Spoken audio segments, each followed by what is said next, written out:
बात अब उत्तराखंड की और उत्तराखंड से बड़ी खबर निहंगों का उत्तराखंड सरकार को 48 घंटे का अल्टीमेटम। गिरफ्तार निहंगों की रिहाई की मांग पर अब ये अड़े हुए हैं। 4 मांगे पूरी न होने पर बैरियर तोड़ने की भी चेतावनी दे दी गई है।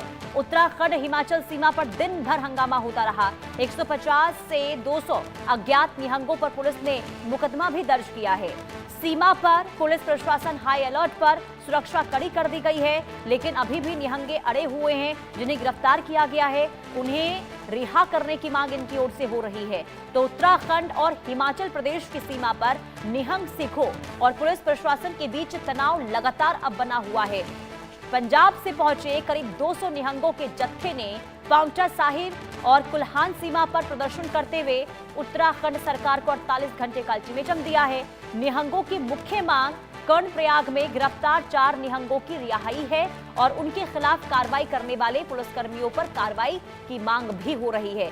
इस मुद्दे को लेकर दोनों राज्यों के अधिकारियों और निहंग प्रतिनिधियों के बीच कई दौर की बातचीत भी हुई, लेकिन फिलहाल कोई ठोस समाधान नहीं आया है। और पूरा विवाद आपको बता दें, ये 16 जून का है, जब हेमकुंड साहिब यात्रा के दौरान एक पार्किंग को लेकर पूरा विवाद शुरू हुआ था। आरोप यह है कि होटल संचालक और निहंगों के बीच झगड़ा हुआ।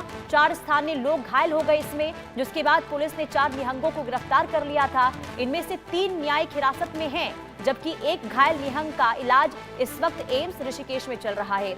अब इसी गिरफ्तारी के विरोध में पंजाब से बड़ी संख्या में निहंग उत्तराखंड सीमा पर पहुंच गए। विरोध प्रदर्शन किया गया। गुरुवार और शुक्रवार को निहंगों ने कई बार देहरादून में प्रवेश करने की कोशिश भी की।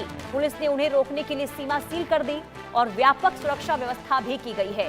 देर रात कुछ निहंग पुलिस को चकमा देकर देहरादून में घुस भी गए थे, जिन्हें बाद में वापस सीमा तक पहुंचाया गया। इस बीच पुलिस ने कानून व्यवस्था बिगाड़ने और जबरन सीमा में प्रवेश करने के आरोप में 150 से 200 अज्ञात निहंगों के खिलाफ मुकदमा भी दर्ज कर लिया है। प्रशासन का यह कहना है कि कानून व्यवस्था से किसी भी कीमत पर समझौता नहीं होगा, जबकि निहंगों ने चेतावनी ये दी है कि अगर उनकी मांगे नहीं मानी गई तो वो बैरियर तोड़कर आगे बढ़ेंगे और प्रवेश करेंगे उत्तराखंड, और इसके बाद उनका विरोध प्रदर्शन जो है वो बड़े पैमाने पर होगा।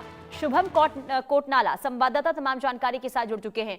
शुभम, लगातार इनका जो विरोध प्रदर्शन है वो अब उग्र होता हुआ नजर आ रहा है, लेकिन सबसे बड़ा सवाल ये कि आखिर रिहाई की मांग को लेकर सरकार को अल्टीमेटम देना, चेतावनी देना कि बड़े पैमाने पर विरोध प्रदर्शन होगा, अब इसे लेकर क्या सरकार की ओर से, प्रशासन की ओर से कदम उठाए जा रहे हैं? बिल्कुल, देखिए इसमें 2 तरह की बातें सामने आ रही है। जहाँ पर एक और कानून व्यवस्था की बात है, तो दूसरी ओर निहंग जिस तरह से अपनी मांगों को लेकर अड़े हैं, तो उसकी बात लगातार सामने आ रही है। क्योंकि जिस तरह से बीती रात को उन्होंने पूरा प्रकरण हमने सबने देखा है कि बैरियर तोड़कर उन्होंने अंदर दाखिल होने की कोशिश की और साथ ही साथ जो है लॉ एंड ऑर्डर को भी तोड़ने का प्रयास किया गया। तो ये कहीं न कहीं दर्शाता है कि मामला जो है अब तनावपूर्ण काफ़ी हद तक था, लेकिन हालाँकि प्रशासन ने, पुलिस ने इसमें काफ़ी अहम भूमिका निभाई है और पूरे माहौल को जो है तनावपूर्ण होने से बचाया है। साथ ही साथ उनको समझाने में भी सफलता मिली है और पांवटा साहिब जो है भेज दिया गया। हालाँकि वे जो है पांवटा साहिब में ही 2 दिनों के लिए रह रहे हैं और 2 दिनों के लिए उन्होंने अल्टीमेटम दिया है कि उन निहंगों को छोड़ा जाए। और हालाँकि बीते दिन की अगर हम बात करें, तो बीते दिन के पुलिस के कई अधिकारी उनसे लगातार वार्ता करते रहे। जिलाधिकारी